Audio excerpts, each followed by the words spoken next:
Well, analysts expect property cooling measures to be reviewed as market conditions are set to soften further this year. This comes as full-year HDB resale price gains in 2025 eased to 2.9%, the smallest increase since 2019. Prices also stayed flat in the final quarter of last year, the first time since 2020. Eugene Chow has more. Deals involving resale flats in the final quarter of last year fell by nearly 20% year-on-year, showing signs of a stabilising property market. From 2021 to 2025, HDB has been consistently pushing out BTO flats. So this period of time, they launched more than 100,000 BTO flats, and there are also sale of balance flats as well. Some of these BTO flats come with a shorter waiting time. That's why buyers in the resale market now have more options. Come February, the Housing and Development Board will also launch close to 5,000 more built-to-order flats in Bukit Merah, Sembawang, Tampines and Toa Payoh. The Bukit Merah project, because of its location itself and also the short distance to a Redhill MRT, could be popular among applicants. The other one is the Tampines BTO project that is very near to the regional center. They built ahead of time in those locations, and they offer flats with shorter waiting times, and also perhaps the larger format flats like the 5-room flats, which are not seen in the more central location. So we may see more of these examples going forward as there is already a proven success formula. With more BTO flats and some 13,500 units reaching their minimum occupation period this year, market watchers say it may be timely to review some of the current property cooling measures. The wait-out period for private property owners who wants to buy a HDB resale flat is actually, I think, time to review that policy because it is one of practicality. So if the private property owner intends to buy down or so-called downsize or right size to a HDB flat, right? Now he has to sell away and wait for the 15 months. Experts also expect the private property market to cool further in 2026 on the back of more project launches and lower interest rates. Meanwhile, in the private property space, home prices inched up 0.6% in the fourth quarter of 2025. Now, this brings the full-year increase to 3.3%, softening from the 3.9% growth in 2024. For more analysis, we have Desmond Sim, Group CEO of Reliant Group. Welcome to the show, Desmond. Now, Thanks, lots of questions to get through. Yeah. First of all, Singapore's resale housing market, we saw there in the package that it continues to cool, but what are the prospects for similar price cooling measures when it comes to private home sales? Because we have a lot of moderating forces at play right now. We've got HDB BTOs on stream, we've got more private home launches coming online 2026, poorer economic sentiment. Well, totally right, and that's the million-dollar question, whether there'll be easing of what we call property measures. Currently, on the demand side, there are property measures that's like seller stamp duty, ABST, and all that. And the state planners also have the freedom, that's the lever to pull on the supply side. So it's currently, if you introduce a measure, first they look out for is the impact. That's the knee-jerk reaction, whether in the next quarter or the next couple of quarters. So now we have moved on to effectiveness, right? So effectiveness, basically, you will wait out. So if you look, the last ABSD, when it was introduced to go up to 60%, it was probably 2023. So now we are seeing whether is it effective or not. So yes, growth has moderated. There will still be growth. I mean, because on the back of good, what we call GDP forecast and all that.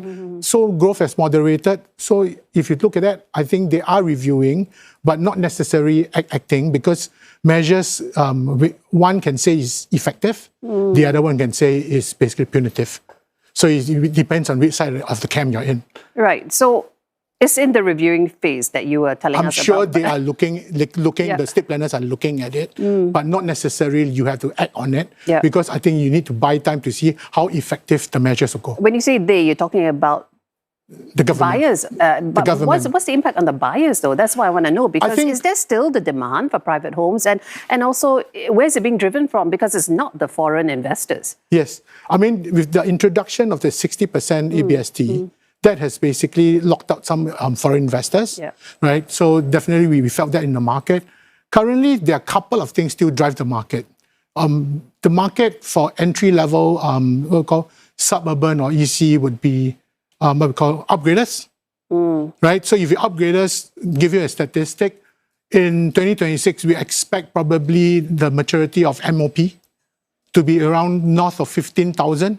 So that could be a source, right? And the other thing that we are seeing on the other side is, of course, right sizing, as some analysts has mentioned. Why right sizing? Because we are getting old as a nation. So some people, the old folks, they may have a large bungalow or things like that, and they can transfer that bungalow into 3 condominiums for their kids. So that adds to the demand as well.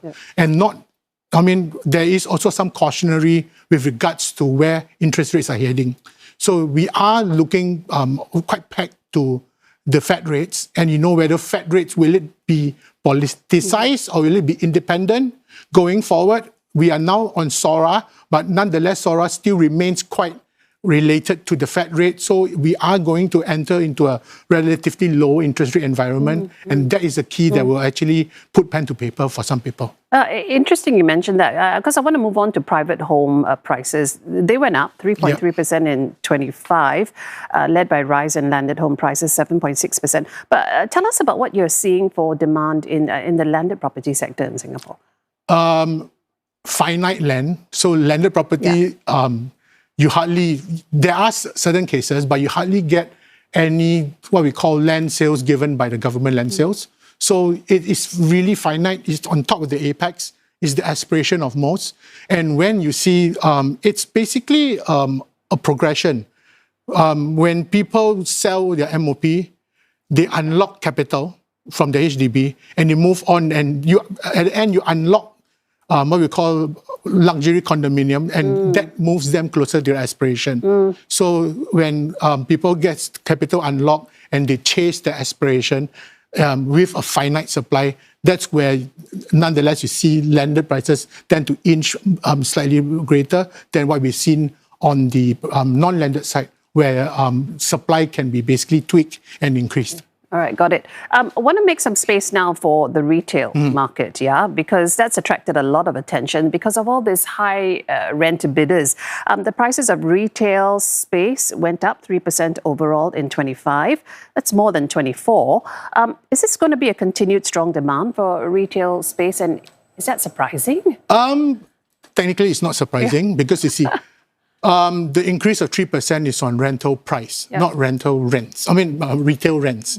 Singapore's retail market across Asia Pacific has been the most resilient post-COVID, right? If you look at the sharpness of drops from the Hong Kong market and even the Chinese market, Singapore has been very resilient, supported by very good management and some form of government support.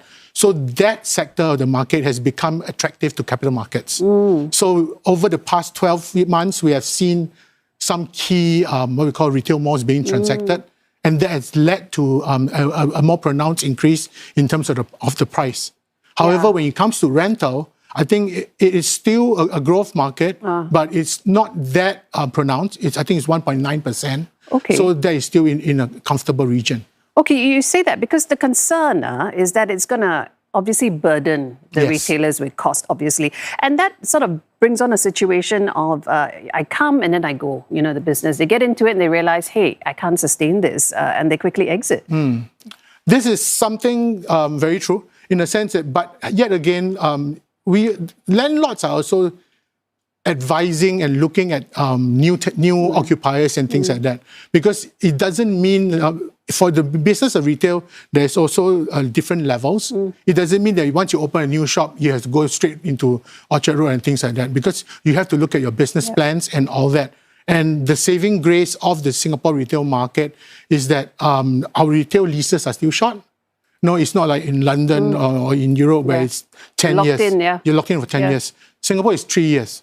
So when it's 3 years, well, you can take 36 months to basically reassess whether you're going to do well in the market, open new stores, or you focus and stick to one. But the thing is that there must be education for entrepreneurs and all that there are a lot of costs involved, and occupational costs is not the only cost that will burden them. Yeah. You know, Desmond, thank you so much for explaining everything to us so well. I appreciate you coming in. I've been speaking there with Desmond Sim from Reliant Group.